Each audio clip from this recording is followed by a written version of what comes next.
Police மாதிபர் Deshbandhu Tennakoon நேற்று மாத்திரை நீதிமன்றத்தில் நகர்த்தல் பத்திரம் ஒன்றை சமர்ப்பித்து சரணடைந்த நிலையில் இன்று வரை விளக்கமறியலில் வைக்கப்பட்டிருந்தார்.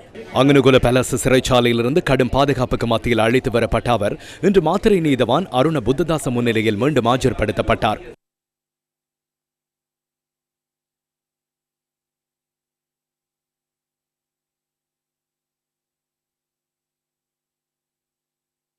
பிற்பகல் 1:45 அளவில் தேசபந்து தென்னக்கோன் கைவிலங்கிடப்பட்டு ஆஜர்படுத்தப்பட்டதுடன் அவரை தனியான சிறை கூண்டில் தடுத்து வைக்க சிறைச்சாலை அதிகாரிகள் நடவடிக்கை எடுத்திருந்தனர். பிற்பகல் 2:45 அளவில் 12 பக்கங்களை கொண்ட பிணை தொடர்பிலான உத்தரவை வழங்கிய நீதவான் 2 முக்கிய காரணங்களின் அடிப்படையில் பிணை கோரிக்கையை நிராகரித்தார். நீதவானின் பிணை நிராகரிப்பு உத்தரவு மேற்கோள் ஆரம்பம். மேன்முறையீட்டு நீதிமன்றத்தில் கடந்த 17ஆம் தேதி சந்தேக நபர் தாக்கல் செய்திருந்த எழுத்தாணை மனுவை நிராகரித்து உத்தரவு பிறப்பிக்கப்பட்டுள்ளது. அந்த உத்தரவிற்கு அமைய சந்தேக நபருக்கு பிணை வழங்கப்பட்டால் அது எதிர்கால விசாரணைகளுக்கு இடையூறாக அமையலாம். சந்தேக நபர் சுமார் 20 நாட்களாக மறைந்திருப்பதற்கு உதவியர்களுக்கு எதிராக நடவடிக்கை எடுக்குமாறு மேன்முறையீட்டு நீதிமன்றம் தீர்ப்பளித்துள்ளது. இந்த சந்தர்ப்பத்தில் சந்தேக நபருக்கு பிணை வழங்குவதன் மூலம் அந்த உத்தரவுகளை எதிர்காலத்தில் செயற்படுத்துவதில் சிக்கல்கள் உருவாகலாம். அதேபோன்று சட்டமா அதிபர் நேற்று தெரிவித்த விடயங்களையும் நீதிமன்றம் கவனத்தில் கொண்டுள்ளது. அந்த விடயங்களை கருத்தில் கொண்டு சந்தேக நபருக்கு பிணை வழங்குவதை நிராகரிக்கின்றேன். சந்தேக நபரை ஏப்ரல் மாதம் 3ஆம் தேதி வரை விளக்கமறியலில் வைக்கின்றேன். மேற்கோள் நிறைவு. முழுமையான விசாரணை நடத்தி அதன் முன்னேற்றம் தொடர்பில் அறிக்கையிடுமாறு முறைப்பாட்டாளர் தரப்பு சட்டத்தரணிகளுக்கு உத்தரவிட்ட நீதவான் சந்தேக நபர் மறைந்திருப்பதற்கு ஆதரவு அளித்தவர்கள் தொடர்பில் விசாரணை நடத்துமாறும் உத்தரவிட்டார். சந்தேக நபரிடம் சிறைச்சாலையில் வைத்து வாக்குமூலத்தை பதிவு செய்வதற்கு அனுமதி வழங்குமாறு முறைப்பாட்டாளர் சார்பில் ஆஜரான மேலதிக சாலிசிட்டர் ஜெனரல் திலீப் பீரிஸ் நீதிமன்றத்திடம் கோரிக்கை விடுத்தார். இதற்கு மேலதிகமாக சந்தேக நபர் மறைந்திருந்த காலப்பகுதியில் பயன்படுத்திய கையடக்க தொலைபேசியை ஒப்படைக்குமாறு உத்தரவிடுமாறு மேலதிக சாலிசிட்டர் ஜெனரல் வேண்டுகோள் விடுத்தார். இந்த கோரிக்கைகளுக்கு நீதவான் அனுமதி வழங்கினார். மேலதிக சாலிசிட்டர் ஜெனரலின் விளக்கம் மேற்கோள் ஆரம்பம். கனம் நீதவான் அவர்களே, இந்த வாரம் எனது தொழில் வாழ்க்கையில் முக்கிய வாரம் என்பதை நான் கூற வேண்டும். இந்த வழக்கின் தீர்ப்பு வரலாற்று முக்கியத்துவம் வாய்ந்த தீர்ப்பாகும் என கடந்த 17ஆம் தேதி மேன்முறையீட்டு நீதிமன்றத்தின் நீதிபதி லஃபார் முன்னிலையில் கூறினேன். தங்களது நீதிமன்றத்திலும் கூறுகிறேன். பிப்ரவரி மாதம் 27ஆம் தேதி தங்களது நீதிமன்றம் வழங்கிய 82 பக்கங்கள் கொண்ட மரண பரிசோதனை அறிக்கை காரணமாகவே இந்த விசேட விசாரணை ஆரம்பமானது.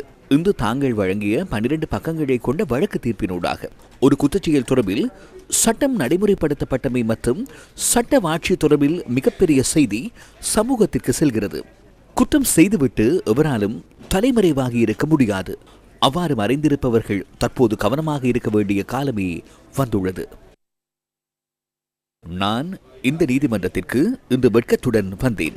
போலீஸ் பாதுகாப்புடன் நீதிமன்றத்திற்கு வர நேரிட்டவை தோல்வியின் லட்சணமாகும். கனம் நீதிமானவர்களே, நாம் கடமையை நிறைவேற்ற பாதுகாப்பான சூழல் இருக்க வேண்டும். அதுவே நீதிமன்றத்தின் சுயாதீன தன்மை. நான் இனிமேல் இந்த வழக்கில் ஆஜராக போவதில்லை. எனது கனிஷ்ட அதிகாரிகள் குறித்த விசாரணைகளை முன்னெடுப்பதற்கு தேவையான ஆலோசனைகள் மற்றும் ஒத்துழைப்பை வழங்குவேன். நான் 8வது சந்தேக நபர் சார்பில் மாத்திரமே இந்த வழக்கில் ஆஜராகிறேன். பிரதான வழக்கிற்காக நான் ஆஜராகவில்லை. விசாரணை அதிகாரிகள் இந்த சம்பவம் தொடர்பிலான விசாரணைகளை உடனடியாக நிறைவு செய்ய வேண்டும். இல்லாவிட்டால் சில காரணங்கள் அடிப்படையில் கால தாமதம் ஏற்படும். நீங்களும் இடமாற்றம் பெற்று செல்வீர்கள். பின்னர் இதனை அனைவரும் மறந்து விடுவார்கள். சில அதிகாரிகள் சூட்சுமமான முறையில் விசாரணைகளை அந்த நிலைக்கு தள்ளிவிடுவார்கள். காலத்தை இழுத்தடிப்பு செய்வதன் மூலம் நீதியை திசை திருப்புகின்றனர்.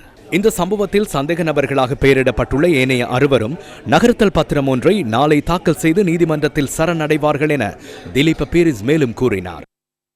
மேற்கோள் ஆரம்பம். கனம் நீதவான் அவர்களே, பிரதான சந்தேக நபரான தேசபந்து தென்னக்கோனுக்கு மேலாக அரசியல்வாதி அல்லது அதிகாரி ஒருவர் இருப்பாராயின் அவர்களை உடனடியாக கைது செய்ய வேண்டும். ஆகவே விசாரணை அதிகாரிகள் இத்தகைய வழக்குகளை இழுத்தடிப்பு செய்யக்கூடாது என கூறுகிறேன். துரிதமாக நீதியை நிலைநாட்டுங்கள்.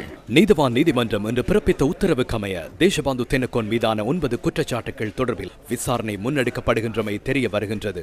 அரசு ஊழியராக சட்டத்தின் கட்டளைகளை பின்பற்ற தவறியமை, குற்ற நோக்கங்களை நிறைவேற்றிக் கொள்வதற்காக போலீஸ் திணைக்களத்தின் பிரதானி என்ற வகையில் 8 போலீஸ் உத்தியோகத்தர்களை சட்டவிரோத ஒன்று கூடலின் உறுப்பினர்களாக பயன்படுத்தியமை, துப்பாக்கி பிரயோகம் மேற்கொண்டு அச்சுறுத்தியமை, பாதிப்பை ஏற்படுத்துவதற்கு சதி திட்டம் தீட்டியமை என்பன அவற்றில் உள்ள சில குற்றச்சாட்டுகளாகும். இதனை தவிர பொய் சாட்சியங்களை சோடித்தமை, நெருப்பு அல்லது வெடிமருந்தை பயன்படுத்தி பாதிப்பை ஏற்படுத்தியமை, அதிகார துஷ்பிரயோகம், அறிந்து கொண்டே கவனயீனமான செயலை மேற்கொண்டதன் மூலம் போலீஸ் உத்தியோகத்தர் ஒருவருக்கு மரணத்தை ஏற்படுத்தியமை, பொது சொத்தான வாகனத்திற்கு சேதம் விளைவித்தமை, தன்னியக்கு துப்பாக்கியை கொண்டு குற்றச்செயலில் ஈடுபட்டமை ஆகிய குற்றச்சாட்டுகளும் அவர் மீது சுமத்தப்பட்டுள்ளன.